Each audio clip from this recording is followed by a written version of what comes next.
Okay, welcome to Russia, turn 5, or Soviet Union, USSR. They have 20, 40, 53 IPCs to spend. They're going to spend 2 IPCs to move one of their minor factories, 10 on a fighter, 20 on 5 artillery. Remember, they have the self-propelled artillery, and 21 on 7 infantry. They will be declaring several attacks this round. They're going to walk the guy from Finland into Norway to claim that.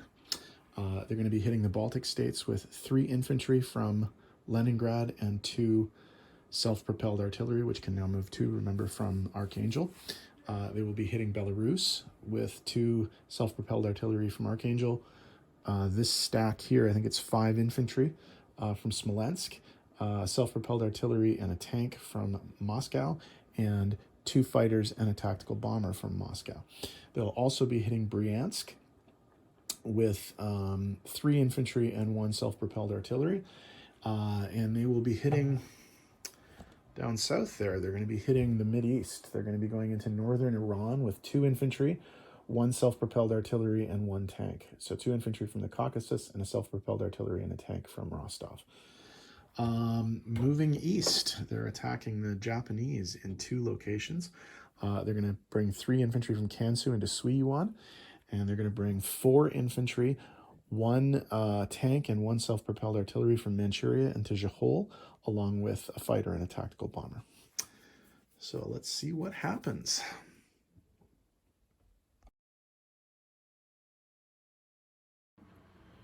Okay, this is the battle for the Baltic states. The Soviets are coming in with 2 self-propelled artillery and 3 infantry. Remember that the self-propelled artillery can support 2 infantry at a time, so all 3 of these infantry are supported. And the Germans are defending with 2 heavy tanks. We can roll these together. Yellow is offense, green is defense. No hits on either side. 2 hits for the Germans, 1 hit for the Soviets. So we'll get rid of that. We'll get rid of those. 1 hit each. So the Soviets do take the territory, but it costs them 3 infantry to do so. For the attack on Belarus, the Russians are coming in with 3 self-propelled artillery, 5 infantry, 1 tank, a fighter, and a TAC bomber.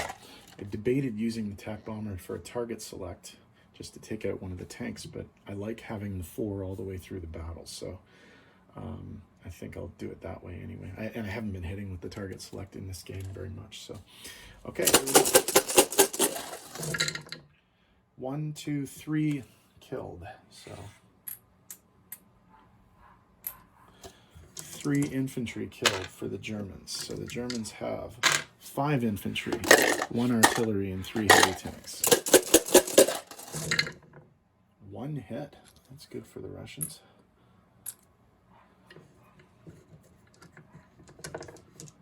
One, 2, 3. These guys lose 1 of these. 2 hits. So there's the infantry dead.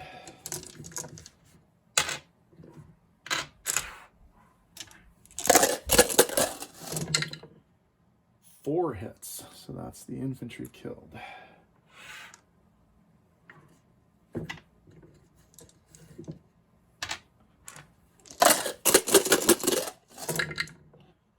2 hits. So that's that. And 1 of these.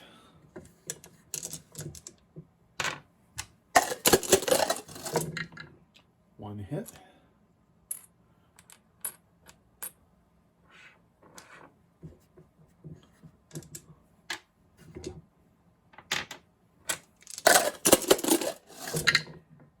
1 hit. Geez, slow going.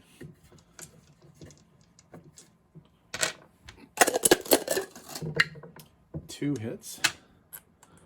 That's these gone. 3 hits. Where was that kind of rolling? And a hit. Oh, do we take the territory? We don't need to, so I think we're going to lose the tank and not take the territory and save the planes. But the territory is cleared, but the Germans still own it. It's the battle for Bryansk. Whoops, these guys are backwards. No, that was right. Sorry. It's very German here. Oh, I picked the wrong one. Okay, sorry. Okay, that's correct. All right, so Russians are coming in with an unsupported infantry and 2 infantry supported by self-propelled artillery. 1 hit. Germans defend. 1 hit. 1 for 1 so far. No hits. No hit. 2 hits. They only need 1. Okay, Russia takes the territory with only 1 casualty. Okay, in the battle for northern Iran, the Russians are coming in with a self-propelled artillery supporting 2 infantry and a tank. 1 hit. Italians defend with an infantry and a medic. No hits. 1 hit. And the Soviets take the territory with no casualties. Okay, the attack on Suiyuan. The Russians are coming in with 3 infantry against 1 infantry. So the yellow die is the defense and the white dice are the offense. 1 hit for the offense, no hits for the defense. Russia takes the territory with no casualties. Okay, the attack on Jehol. The Russians are coming in with 4 infantry, 2 of which are supported by self-propelled artillery, 1 tank, a fighter, and an attack bomber.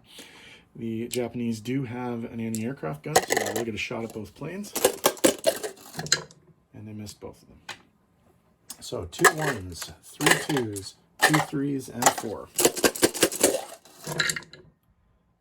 3 hits, so that's the anti-aircraft gun and both of the infantry.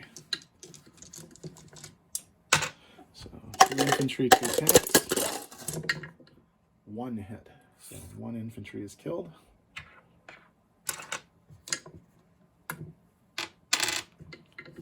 All that's left are the tanks. 4 hits. Only needed 2, so the battle's over.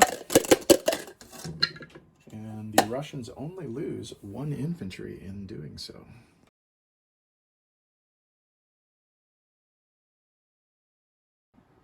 Okay, non-combat for Russia.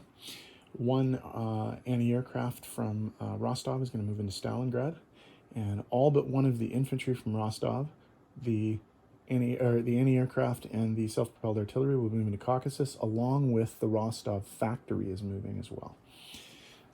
Over here in the east, the only change we have are that the planes are going to be landing back in Manchuria. That's the movement, so come back in a sec. Okay, in terms of placement of new units, in Archangel, we're going to place 1 infantry or 1 self-propelled artillery and 2 infantry. In Moscow, we're going to put 2 infantry, 1 fighter, and 2 self-propelled artillery. In Stalingrad, we're going to put self-propelled artillery and 2 infantry. In the factory that we just moved in Caucasus, we're going to put 1 infantry and 1 artillery. Okay, in terms of money changes, we do have a few. The Russians are going to pick up 3 for Norway, 1 for the Baltic states, and 1 for Bryansk. So that's plus 5. So if we go Russia 32 to 37, Germany down 549 to 44. They're not going to pick up any actual IPCs, but they do take control of Iran, or northern Iran, from the Italians. And they do take Jehol and Suiyuan back from the Japanese. So that's 2 down for Japan and 2 up for China. Okay, in terms of money, oh, sorry, there was one more non-combat I wanted to do. Sorry, I just wanted to move this sub 1-2 to be convoying the Germans in Sea Zone 105. Sorry, I forgot to do that. I meant to do that, but somehow never got the chance. Okay, so in terms of money, they do have a substantial number of bonuses. They have a base income of 37. They get a +3 bonus for controlling Leningrad, Stalingrad, and the Baltic states. And then they get 3 2 IPC bonuses for either German or pro-Axis territory. They have $2 or 2 IPCs for Finland, 2 IPCs for Norway, and 2 IPCs for northern Iran. So that's 37, 40, 46 IPCs that are available for the Russians for turn 6. But we do have to roll Lend Lease. So here we go. On the western side of the board, they get a 2, so that's mechanized infantry. So we're going to put a mech in Archangel. And then over on the Pacific side of the board, they get to roll Lend Lease as well, and they get a 1, so they're going to get an artillery over here in Amur. So there we go there. Okay, that's Germany's turn. Japan is up next. We'll see what they do.